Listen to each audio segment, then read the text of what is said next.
It was the kind of summer night that blankets a small town in complete silence.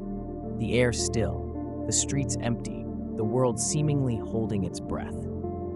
At 3:04 a.m., the hum of halogen lights buzzed overhead as Dean and I rolled through the last stretch of road leading out of town, returning from our shifts at the county amusement park.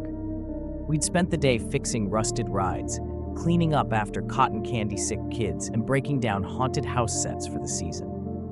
We were exhausted, but not too exhausted to laugh about our day, recounting how one of the animatronic ghouls had sprung to life too early and sent a toddler screaming into the funhouse mirror maze.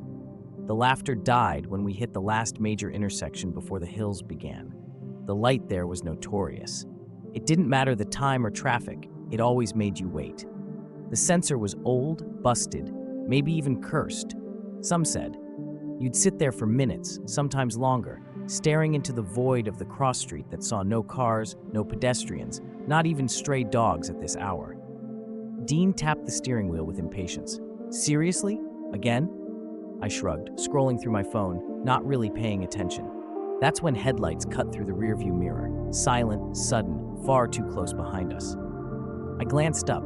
The car slid up beside us like it had been there the whole time. It was a hearse, jet black. The paint shone like glass under the dull orange light, not a speck of dust on it. The chrome trim was polished to a mirror sheen, and the white wall tires looked brand new. Is that A?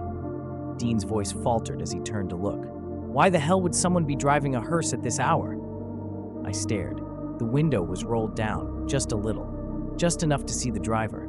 A clown, full makeup, pancake white face, crimson nose, black diamond eyes that gleamed with something more than paint.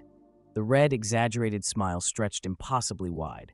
His hair, two wild tufts of fire engine red on either side, framed his face like devil's horns. He didn't move. He didn't glance at us. He just sat there, both gloved hands on the wheel, his eyes fixed dead ahead like he was waiting for something. The light hadn't changed. Dean chuckled nervously. Someone's got jokes. But my chest felt tight.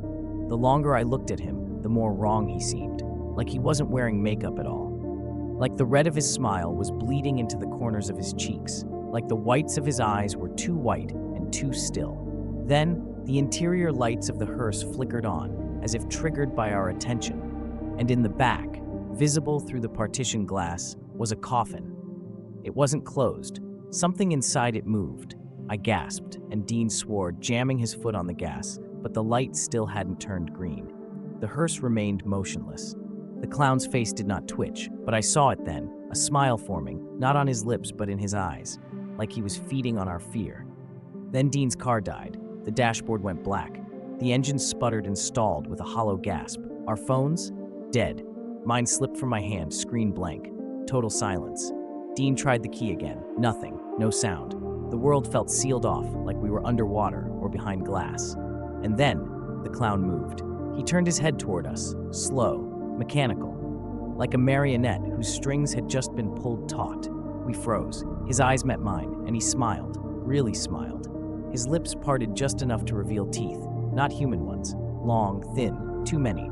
They looked like porcelain doll teeth, or shards of bone, pressed together in a terrible parody of a grin. Then with a sudden lurch, the back door of the hearse swung open on its own. A hand reached out. Not the clown's. This hand was gray, rotted, with impossibly long fingers and yellowed nails. It curled around the edge of the door frame and began to pull itself out. We screamed. Dean slammed the key again and again. I pounded on the window, my own reflection barely recognizable through the panic. Still, the light remained red. And then, as if the universe had taken a breath, it all shut off. The hearse was gone. No screech of tires, no engine, no fade into the distance. Just gone. The light turned green. Dean's car roared back to life as if nothing had happened. Our phones lit up, buzzing with late messages and battery life restored. The hum of the streetlights returned. Crickets chirped. Dean pulled through the intersection, white-knuckled and silent. We didn't talk the rest of the way home. That night, I dreamed of a red light that never changed.